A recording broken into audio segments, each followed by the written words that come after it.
Hello and welcome to Rolling with Two. I'm Will, and with me as always is the stone monument herself, Sarah. And today we're doing a two-player perspective and accessibility for Disney Gargoyles, Awakening.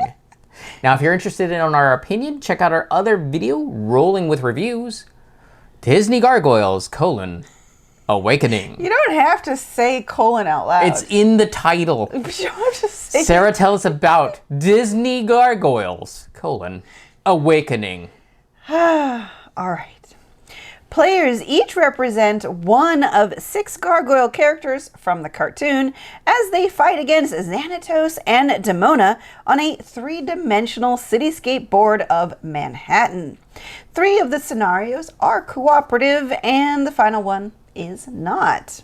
All right, so how does the game change for 2 players? There are no changes for a 2-player game. Nope. But there is a bot because, especially for the 3 scenarios where you're fighting against the game, you'll get a deck and the deck will be the bot.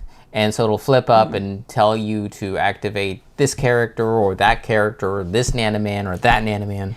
But it is used in all player counts, not specific to 2 players. Right. And it won't be used in the 1 versus many scenario. Yes.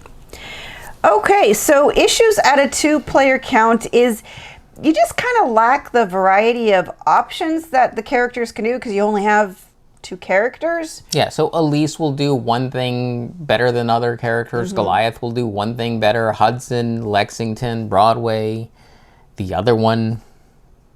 Yes. Wow, my mind went blank. I can't think. I never remember them all. Well, you got most of them. Yeah. Anyways, Hudson, Broadway, is it Bronx? no, the Bronx is the dog-like gargoyle that I think. Wait, no. Wow. I guess it has been a while. We need to rewatch the show. Yeah. It is streaming on Disney Plus, so I think we should watch that. Anyway, it only goes. They're named after streets. Right? Yeah, I think so. This game goes up to 5 players. And so I think just in general, you're going to have more variety of what you can do at the higher player counts. And obviously, I mean, at 2 players, you could each play 2 characters, but that might get a little sticky to deal with. Because what it does well is the boss doesn't trigger as often, because the boss will trigger after every character, after every player goes. Yes. So if you have one character that's out, too close to the boss, or the boss figures, and they start ganging up on them, they're dead, and once one person's dead, you lose the scenario. Right. So it's kind of easier-ish at a 2-player count because you can get back to your turn and move or do something or heal or whatever. Just react. Because, otherwise you're just a punching bag because the bosses, generally speaking, will just attack whoever's closest. And the characters are all kind of squishy. All right, I think that's about it for the 2-player experience. It's got pros and cons. Yep. Accessibility. So the perspective of the board is it's got a grid, but it's numbered and lettered so that it's best to sit from one perspective. Yes. So if you're playing with more players, it's like, what's that space? And you have to wait for the person who's sitting in the right thing to go, that's J2. Yeah. Like, oh, okay. I mean, unless you're adept at reading numbers and letters sideways or upside down. Yeah. But the other thing is, because it is a 3-dimensional board, the other thing is the buildings will kind of block, not line of sight in terms of rules of the game, but you just literally being able to see the squares and what's where. The minion was there. He was on the ground floor by that building, which I didn't see. Yeah. And now he shot me. Yeah, exactly. So on the other hand, if you have more players, then everybody around the table can see all the different perspectives. So there's good and bad things about the 3-dimensional board. Unfortunately, the rules are not really good at explaining the finer details. There were definitely areas we kind of just had to make it up. Like just gliding, for instance. Gliding was really not explained very well. Yeah, like you can do the gliding movement action if you're on a building and you go to a lower spot. Well, what if you go to a lower spot and then up to a higher spot? Does that still work? Yeah. I was started on a building, or do I have to be on the building? And does it just wherever I end up have to be lower? Can it be equal? Yeah, it didn't really cover how to do a hybrid movement of gliding and normal movement, or even just saying, well, you can only glide down and then you can't move anymore. It just didn't. It didn't cover it at all. The rules also has this really tiny text. It was just very straining on my eyes to read how small it was. You even had to guess like, oh, the cards that did the boss have an icon that match a placard that tells you the rules of the encounter. It didn't really mention that's how you match them up. It said grab all the right components for the scenario that you're doing.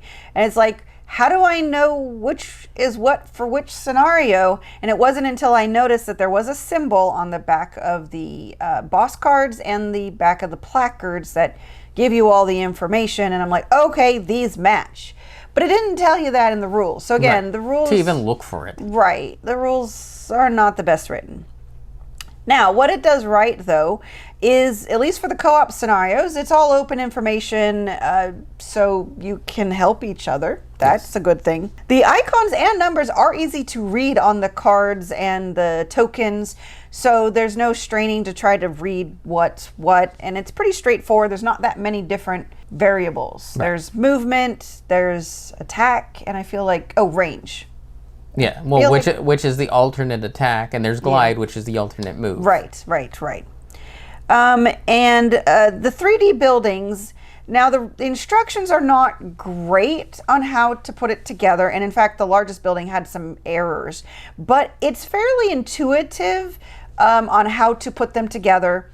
They numbered everything perfectly. They're color-coded and numbered. So the yellow building. Right, so the yellow building all has, I don't know, the number 2 on the back or something like that. So you know all the parts that go to each building, and the tabs, for the most part, tab A goes to tab A, and so you know that that's where they go.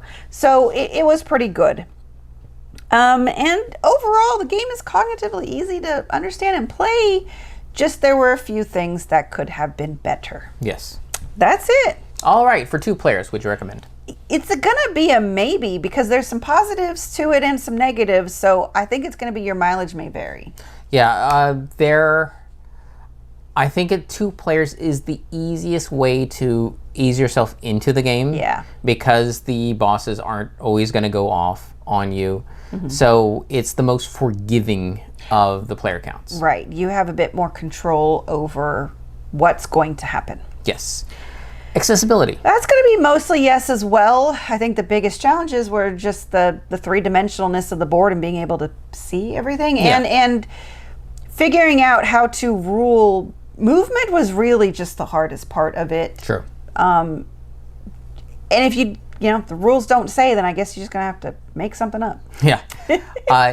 Ultimately, it came down to the fact that because there is no restriction to working together, accessibility is an easy thing. Right. Everything's very open information.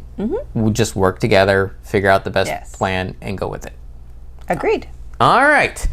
And Sarah. Yes. With a name like Disney Gargoyles, Awakening. Yes. Do you think they were planning more Disney Gargoyles games? Possible. I think it would have been interesting. I would have definitely liked something that wasn't just a tactical skirmish game, because while I'm obviously forgetting a lot about the cartoon, I watched it a lot when I was a kid and I really enjoyed it, and it has a very strong nostalgia for me. So that's probably why I got this in the first place. I mean, it is why I got it in the first place. So yes, if they had actually come out with other Gargoyle games that were not just more of this, right, then I probably would have been interested. So possible. Okay. And why would you ever roll with just one when you can be rolling with 2? If you have any questions, comments, or concerns, you can reach out to us on the various social media platforms at Rolling with 2, that's TWO. We're on Blue Sky, Facebook, Twitter, and Instagram. For Discord, we have a channel on Tabletop Express. Check the show notes for the invite link. If you have time, check out the other content Nanaman has found for you, because remember, he's rolling with you.